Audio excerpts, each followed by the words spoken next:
Hello students, welcome to MDC Learning. I'm going to teach you the subject financial accounting and the topic which we are learning is accounting of transaction of foreign currency. In last video I have done problem number 1. Today we'll be solving problem number 2. Chalo, let's read the problem, understand the problem and try to solve.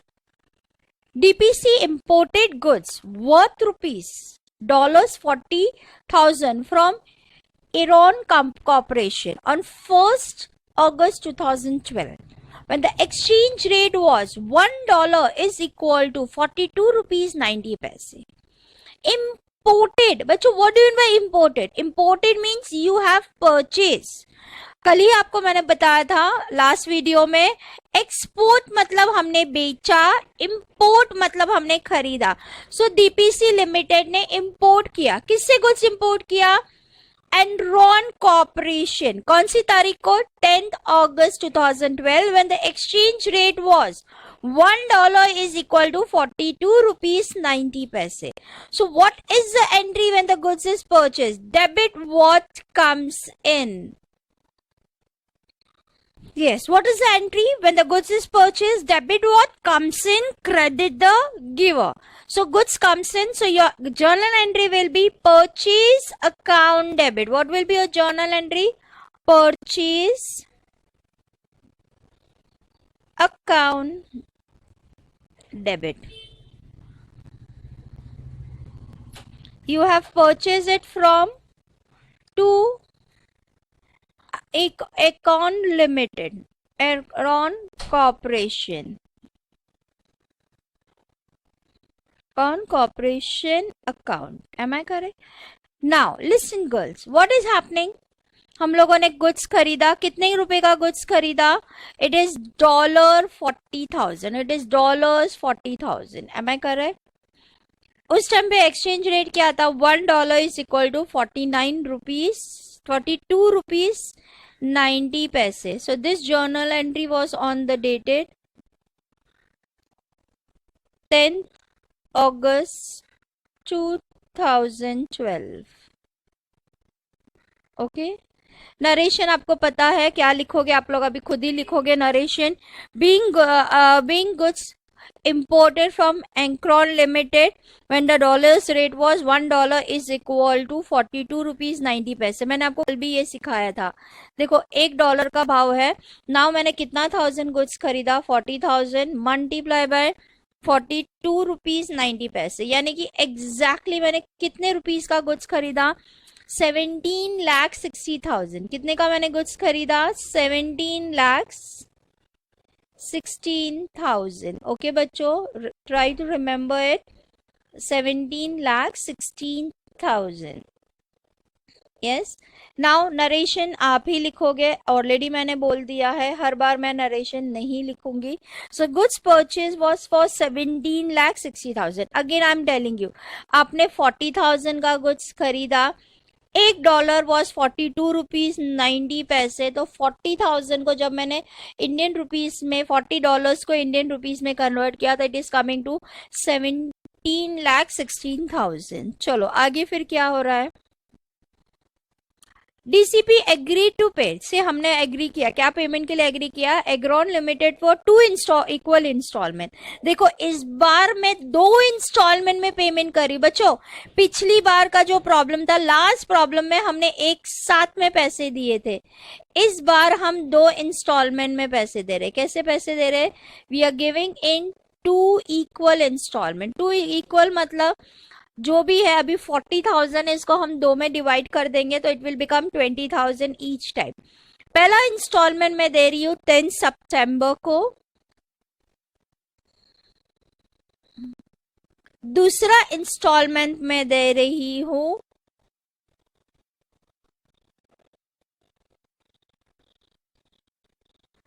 10th अक्टूबर को. Okay देखो, and the exchange rate and the date of settlement. 10 सितंबर को dollar का rate है 42 rupees 75 पैसे.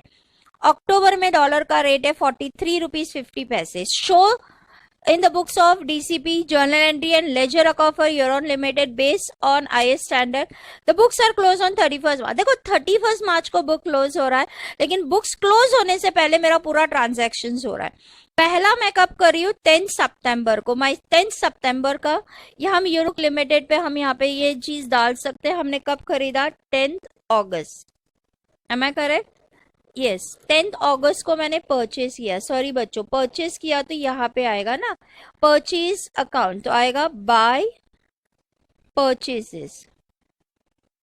कितने का purchase किया मैंने? 17,16,000. Okay, this was my entry.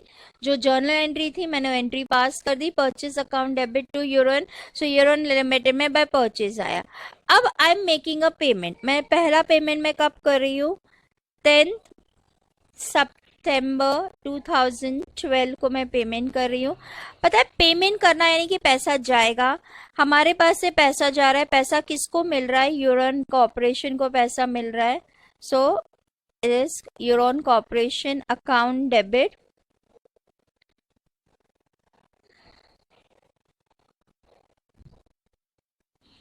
To. मैंने क्या बोला? एक लाइन हमेशा छोड़ देने का.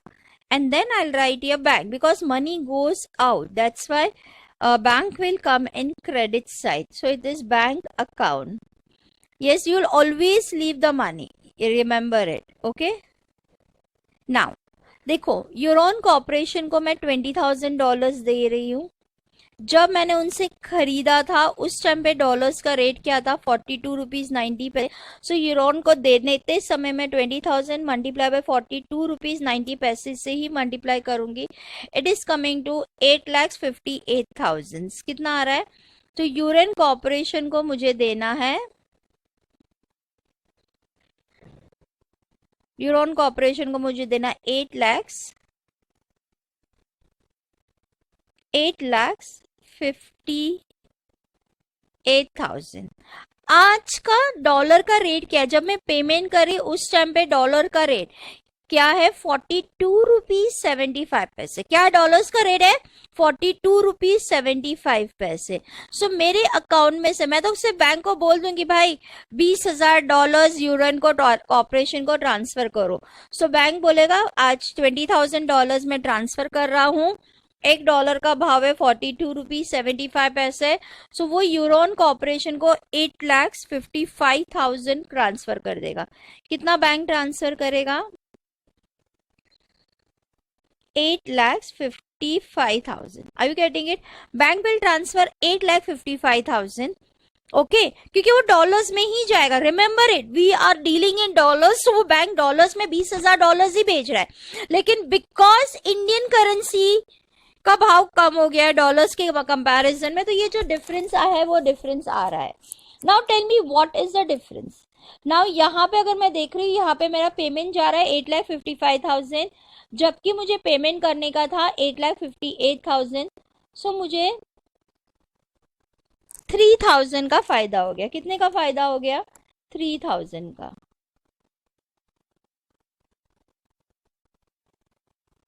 Okay, I got the file. अब this thing is coming on your credit debit side. तो यहाँ पे भी आई विल बी राइटिंग 2. कहाँ पे जाएगा? मैंने आपको कल पूरा लिखाया था. Now I will be writing short form foreign exchange fluctuation account. आप लोग पूरा लिखोगे. I am writing a short form. कल मैंने आपको दिखाया था कैसे आएगा. So this time 3,000 will come here. Are you getting it? So Euron corporation में आएगा 2 foreign exchange fluctuation account and 2 bank account. Are you getting it? So Euron corporation account मैंने बनाया है. So I'll be writing in यूरोन corporation में I'll be writing it 10th September. I'll be writing here 2 bank account. It is 8,55,000. Same day पे it's coming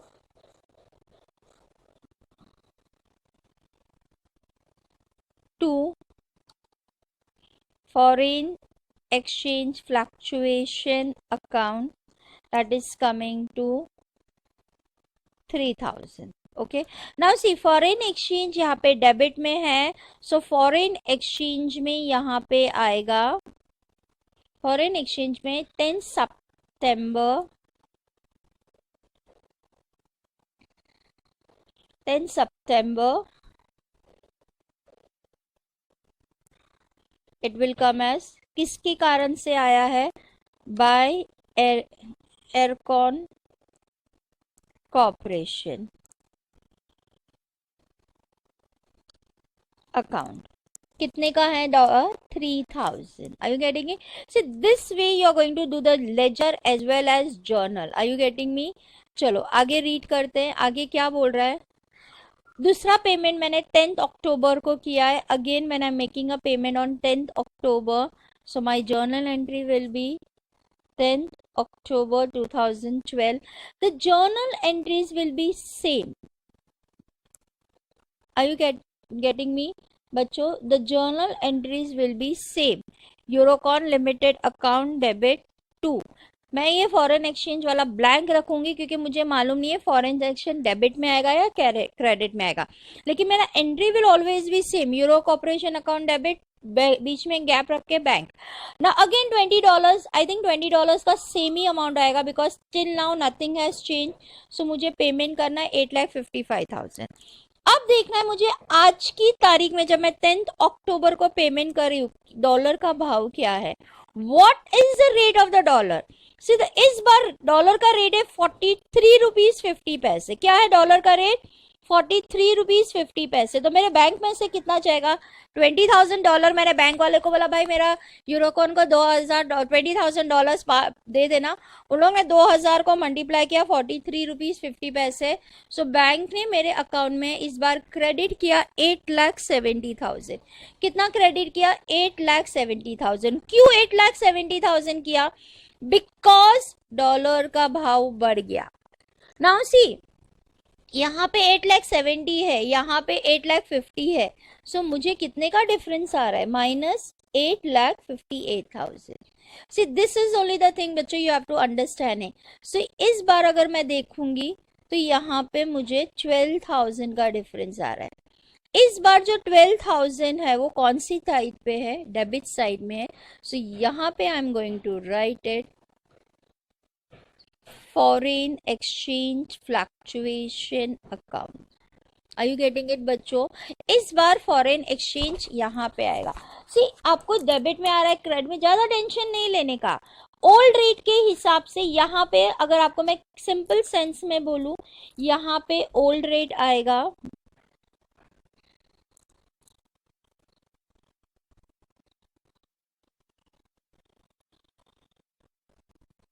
यहाँ पे old rate आएगा। Bank में हमेशा न्यू रेट आएगा, जो आज का रेट है वो बैंक में आएगा, यहाँ पे ओल्ड रेट यानी कि परचेस रेट आएगा, जो भी डिफरेंस है वो फॉरेन एक्सचेंज में जाएगा। Now it is Eurocon account debit to bank account, सो यहाँ पे आएगा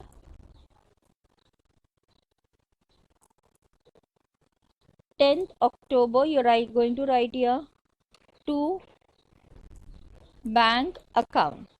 कितना बैंक में से, मेरे अकाउंट में से कितना गया, 8,70,000। एंड देन फॉरेन एक्सचेंज इस बार क्रेडिट में था तो फॉरेन एक्सचेंज में आ रहा है bye foreign exchange fluctuation account. कितना आ रहा है यहाँ पे 12,000। कितना आ रहा है 12,000। I get? Now see everything is over. ये अकाउंट हमेशा टैली हो जाएगा, याद रखना आप लोगों ने। देखो 8,55,000 प्लस 3,000 प्लस 8,70,000, सो टोटल आ रहा है 17,28,000। अब यहाँ पे देखो क्या आ रहा है, 17,16,000 प्लस 12,000। बिकॉज ये सेटलमेंट हो रहा है तो this account will always tally, that is coming to 17,28,000।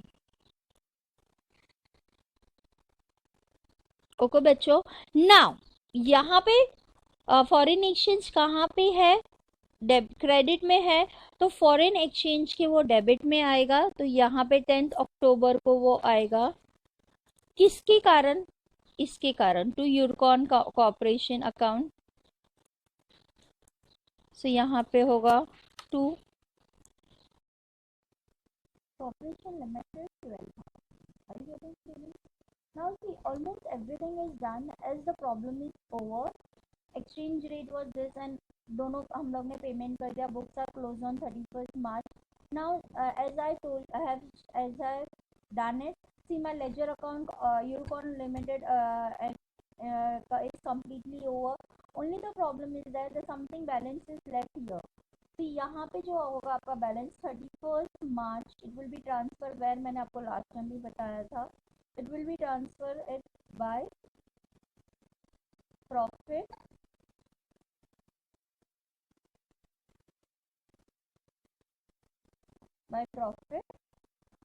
and loss account. All these things will be transferred to profit and loss account. कितना ट्रांसफर हो रहा है? Here it is 12,000.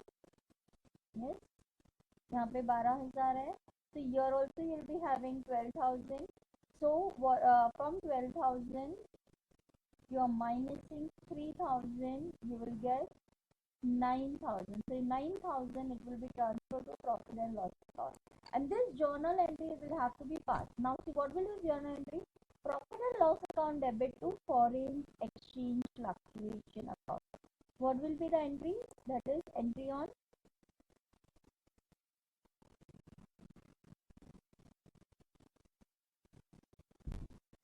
31st March 2013. The entry will be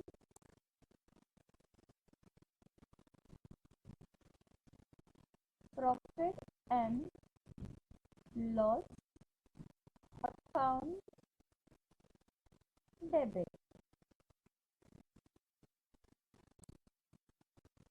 to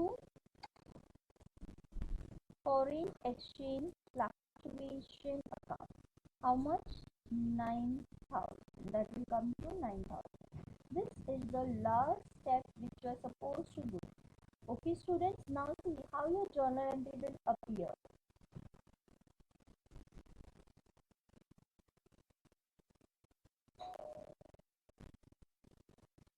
This is the way. Now see, in this problem also the transaction got completed before the academic before the financial year gets over. And next video I'm going to teach you the little bit higher level when the transaction is continued in the next year, financial year also. So by this I am completing the problem. Now students, do one thing again. Always I say you have to practice it, understand it, practice in the notebook, and then only you will be able to understand the problem. Okay, chalo, take care, bye.